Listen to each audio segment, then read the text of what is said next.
On May the 6th, 1863, Union General Joseph Hooker added a new chapter in the history of camouflage.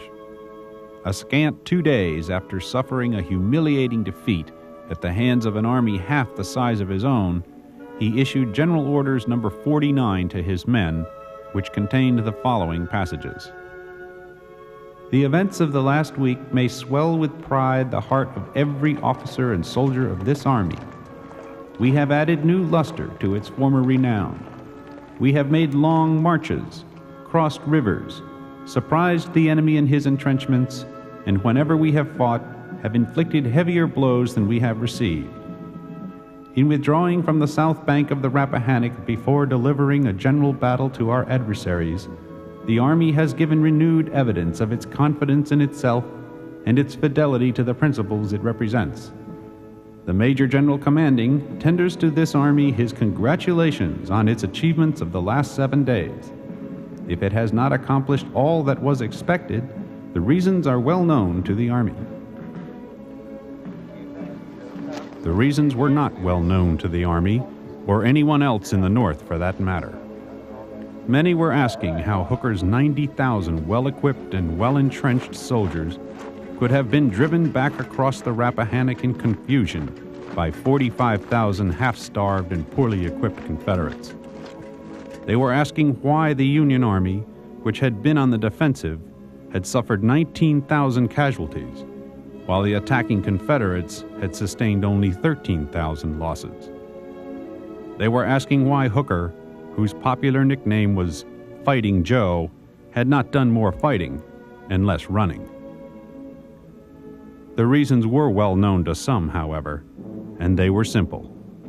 Their names were Robert E. Lee and Stonewall Jackson. These two Southern leaders were perhaps the most formidable military combination America has ever known. Against these men, Hooker had little chance of achieving any but limited success. More than one Union commanding general had learned this lesson the hard way. The most recent had been Ambrose Burnside. Lincoln had given him command of the Army of the Potomac in the wake of the battle at Antietam. Burnside elected to take the most direct route from Washington to Richmond. This approach led him to cross the Rappahannock River at Fredericksburg, Virginia. Fighting his way across the Rappahannock, Burnside promptly wasted his superior strength assaulting the Confederates' fortifications on Marye's Heights. Despite the objections of his subordinates, Burnside sent wave after wave against virtually impregnable positions. By the time it was over, 12,000 men were casualties, and not an inch of ground had been gained. Lincoln was subjected to a barrage of complaints from Burnside and his subordinates, attempting to explain the disaster. In the end, Burnside was relieved of command and Joseph Hooker placed in charge. In the North, a deep despair over the failure of Union armies and mounting casualty lists was growing. Fighting Joe had his work cut out for him.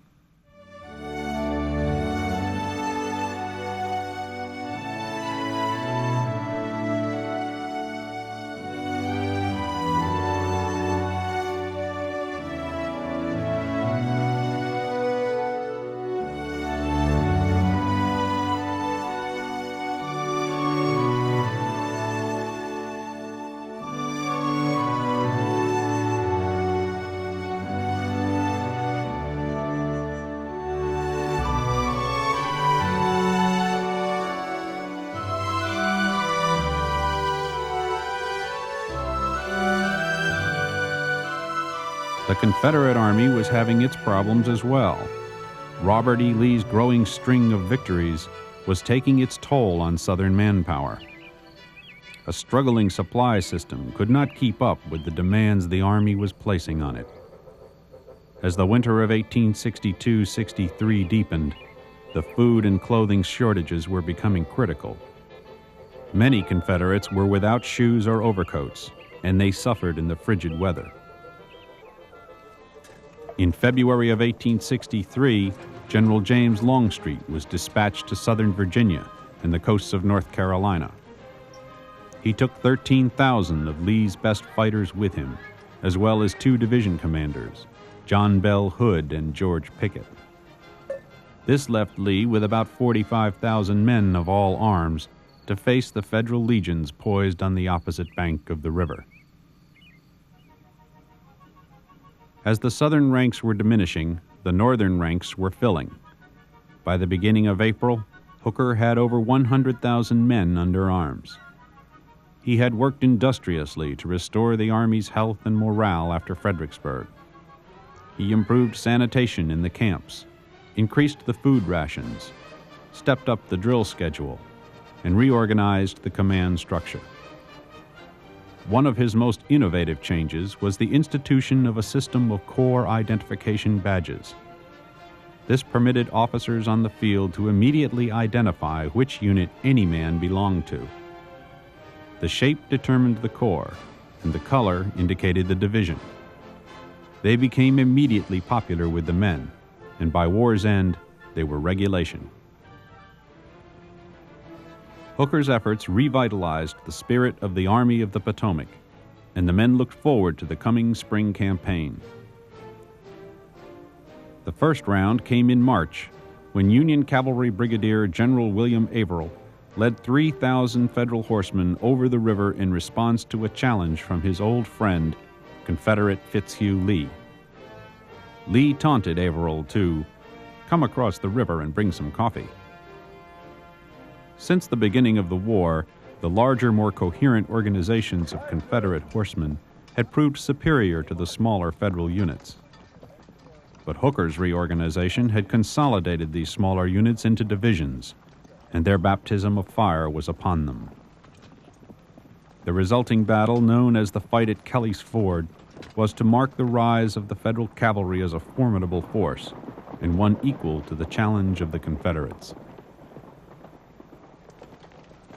Fitz Lee, as he was popularly known, was heavily outnumbered by Averill's troopers, but he responded aggressively.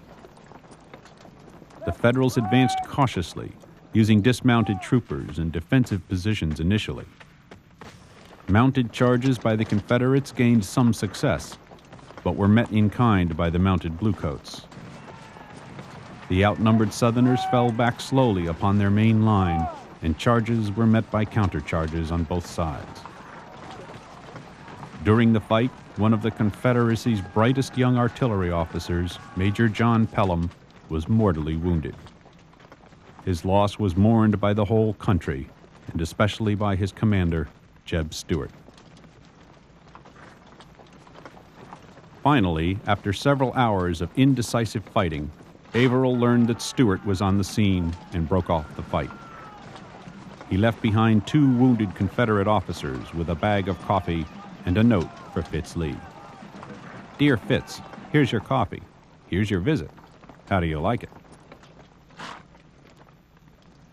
The engagement had cost the Confederates 133 casualties against the Federal 78, in addition to the loss of Pelham, and the Federal cavalry had shown itself to be a force to be reckoned with.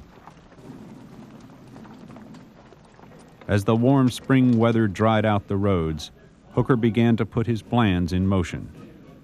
His strategy called for the cavalry to move up the Rappahannock, past the confluence with the Rapidan, cross both rivers, and raid into the rear of the Confederate Army, cutting its communications. Once again, the weather interfered, however, as violent rainstorms bogged down the movement. By the time the clear skies returned, Hooker had decided to add the infantry to the movement.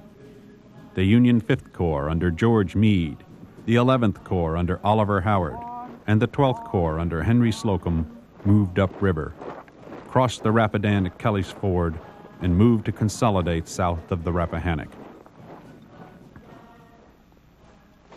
Hooker soon left Fredericksburg with the rest of the army, leaving only Sedgwick's 6th Corps facing the rebel positions. He pulled this off without alerting Lee's Confederates right away. Sedgwick made aggressive demonstrations in the front of Lee's position, giving Hooker the time he needed to get around Lee's left flank. Lee began receiving reports that large numbers of Federal troops were crossing the rivers to the northwest, and finally accepted that Sedgwick's demonstrations were only a diversion. He began pulling out of the Fredericksburg works and moved to confront Hooker's main force. Jubal Early's single division and a brigade from McLaws' division were left to hold Sedgwick in place. Hooker had ordered his corps to consolidate at a country crossroads deep in the woods, where a red-bricked, white-columned mansion stood called the Chancellor House. The crossroads were presumptuously called Chancellorsville. Meade and Slocum were the first to arrive. Soon afterwards, Hooker arrived and was followed in the next 2 days by Couch's 2nd Corps, Sickles' 3rd Corps, and Howard's 11th Corps. Hooker now had 70,000 men moving out against Lee's 40,000. Anderson's division of Jackson's corps was waiting for them. As the Federals moved slowly eastward, Jackson's men attacked them, forcing a halt.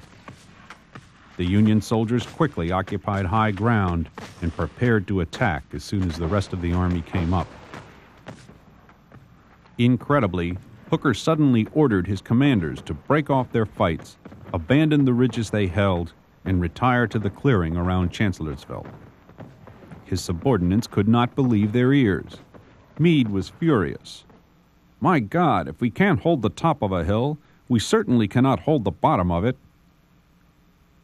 Other officers pleaded with Hooker to change the order, but he refused. It seemed that, at the first show of force by the Confederates, Hooker pulled in his wings and returned to the nest. With Hooker's huge force safely behind their entrenchments, and Sedgwick sitting idly near Fredericksburg, Lee pondered his options. In this kind of situation, he was inclined to attack. The question was, where to strike, and with what? Together with Jackson, he considered several avenues. The Union left was too heavily wooded. Engineers sent to scout the center reported it was too strong to assault. Then word was received from Jeb Stuart that the Federal right was in the air, meaning that it was not anchored to any natural terrain feature.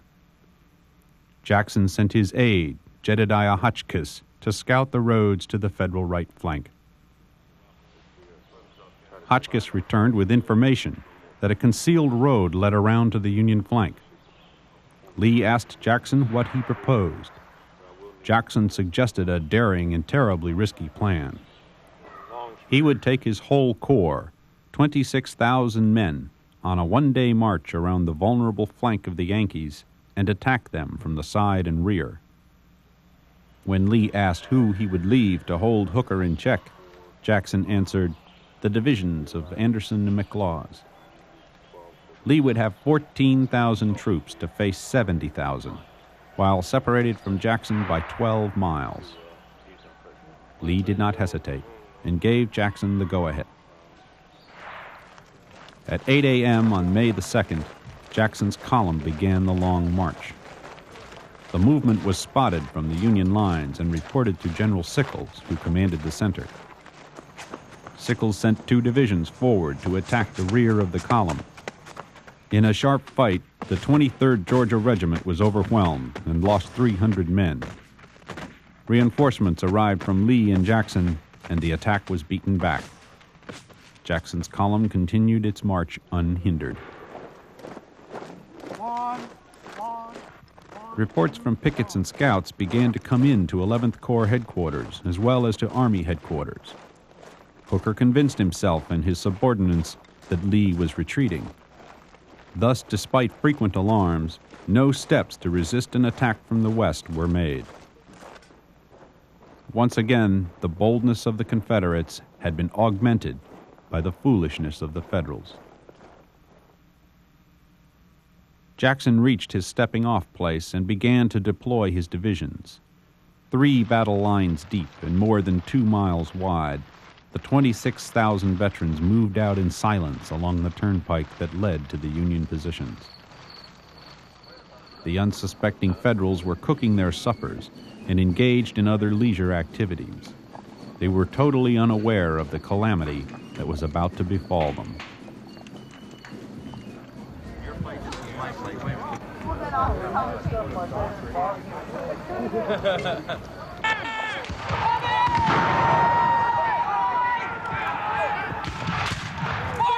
Before the Yankees knew what was upon them, Jackson's men burst from cover and unleashed a devastating volley. The surprised Federals were quickly overrun.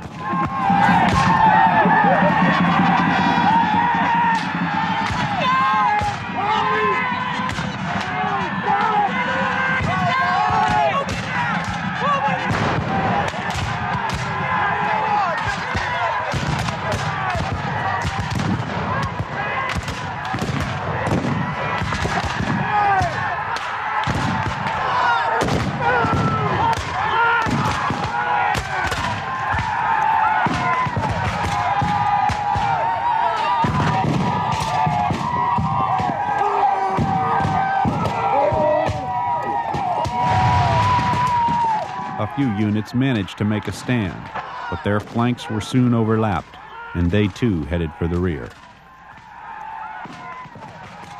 The 11th Corps was a shambles. Unit organization was destroyed, and a confused and frightened mass of men jammed the roads. As Jackson's lines rolled forward, officers everywhere struggled to turn and meet the threat. Artillery around Hazel Grove and new units hastily positioned on Fairview Heights were augmented by Hiram Berry's infantry division, Hooker's old unit. They were in turn joined by other brigades from the 3rd, 12th, and 2nd Corps. Having pushed the Union line some 2 miles, the Confederates began to run out of steam. The new defensive line held, and the tangled underbrush and gathering darkness made it necessary for the victorious Southerners to halt and regroup. Stonewall Jackson had been urging his men on throughout the attack. Now, as the assault began to slow, he grew impatient. He ordered A.P. Hill's men forward to relieve Rhodes' exhausted troops. Then, a little after 9 p.m., he decided to ride forward and see the situation for himself. He was accompanied by several staff officers and couriers. They rode through the front lines and out into the moonlight.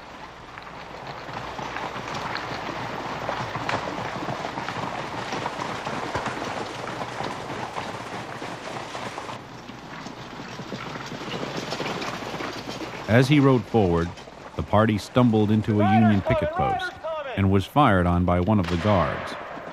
Quickly they turned and rode back towards the Confederate lines. Keep on the lookout, boys. Got Yankee cavalry out there.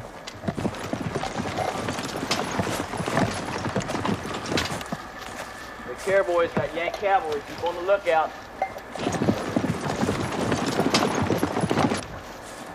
Keep an eye open. As they neared the position, nervous pickets of the 18th North Carolina, thinking they were Yankee cavalry, fired into the darkness. Yankee cavalry! Pyrrhic! Stop firing! You're shooting at your own men! Get the line, boys! Forward into them! Jackson's party turned quickly off to the right to get out of the line of fire. Another volley split the darkness.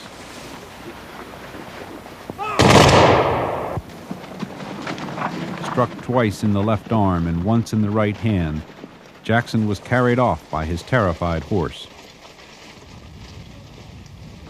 Weak from loss of blood and suffering from shock, he managed to rein in and fell into the arms of his staff. They quickly sent for help. Jackson! Find out where he's hit! Find out where he's hit! We need a stretcher. Hit. We need a stretcher. An arm! Jackson! Jackson! Get some help! Get some help! Get some help! Jackson!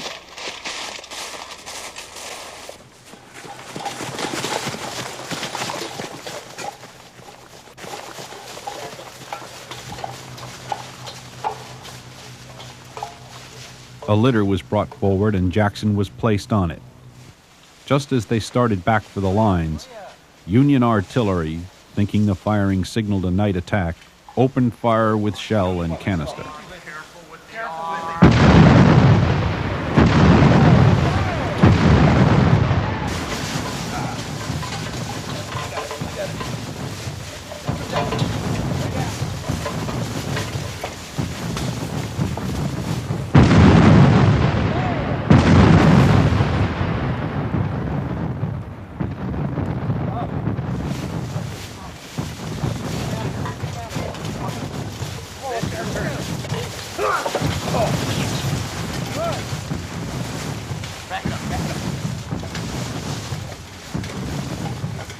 As the fire turned aside, Jackson was brought into the lines.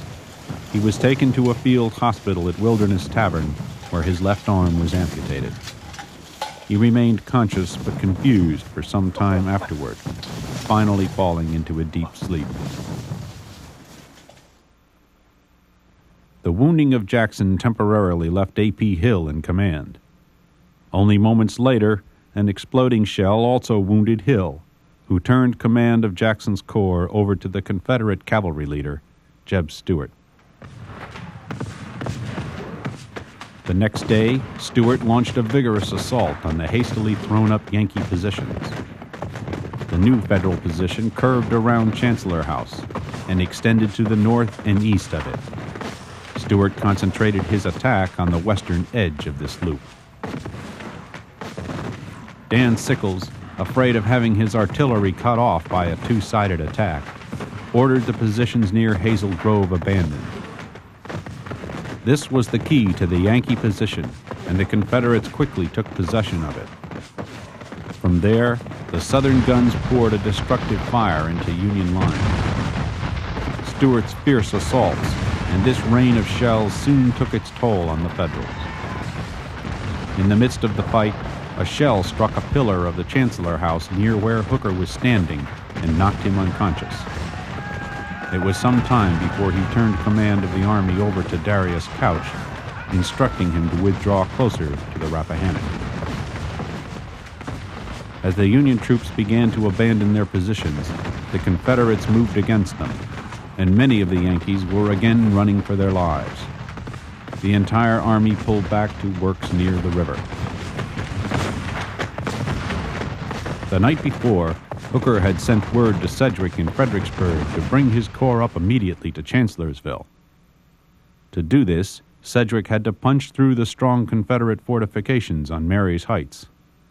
Though thinly held, this line frustrated Sedgwick's best efforts for several hours, inflicting heavy losses.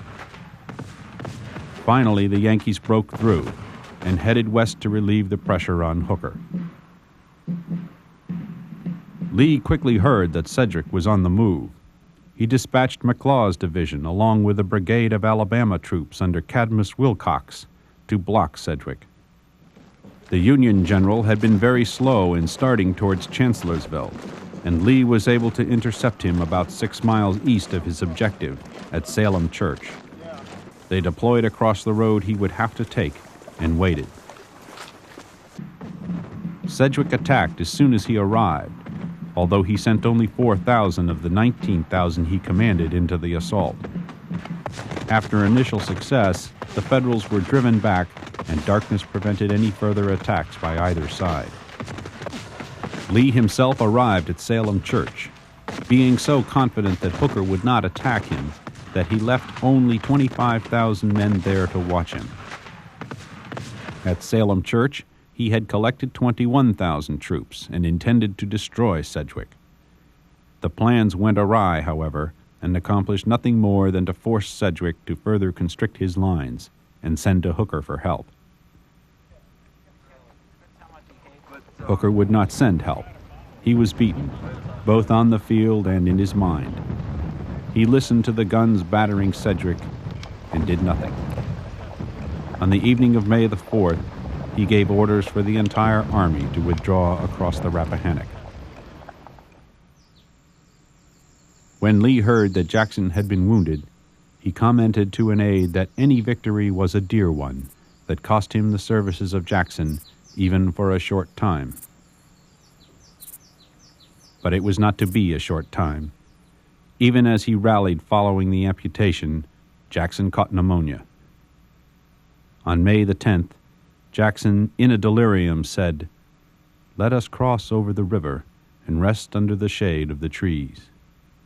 Then he died. Chancellorsville had been Lee's greatest victory. He had scattered and demoralized an enemy twice his size and sent him flying back across the river. But the South had paid a terrible price. The loss of Jackson would deprive Lee of his greatest tactical officer. Henry Kyd Douglas, Jackson's longtime aide, called his death the heartbreak of the Confederacy. Indeed, he was to prove irreplaceable. Hooker remained in command for another 6 weeks, while Lincoln cast about for a replacement.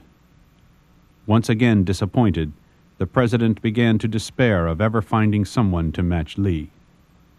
He eventually settled on George Gordon Meade, who had consistently counseled Hooker to attack during the battle. By the time of Meade's appointment, however, a new and even greater threat was being posed by the Southern Army, and Meade would have precious little time to react. Lee had decided to take advantage of the demoralized condition of the Federals. He petitioned Jefferson Davis that the Virginia countryside could no longer support his army, and that the farmers needed time to bring in their crops undisturbed. He also felt that the Northern peace movement could be prodded along by further Confederate victory.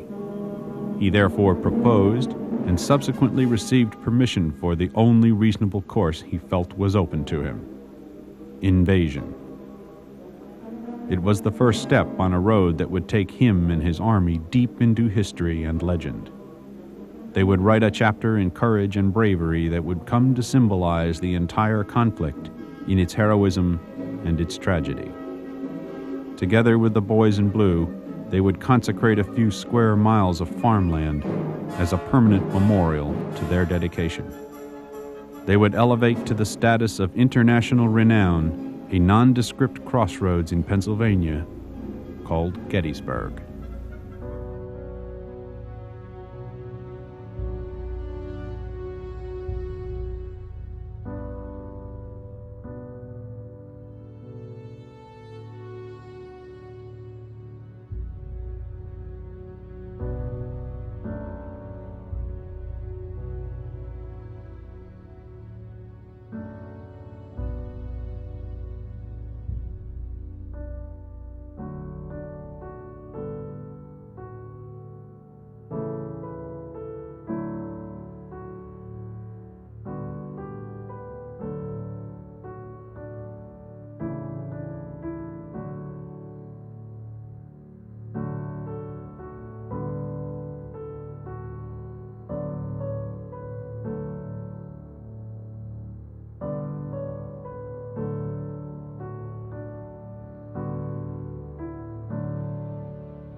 Thanks for watching.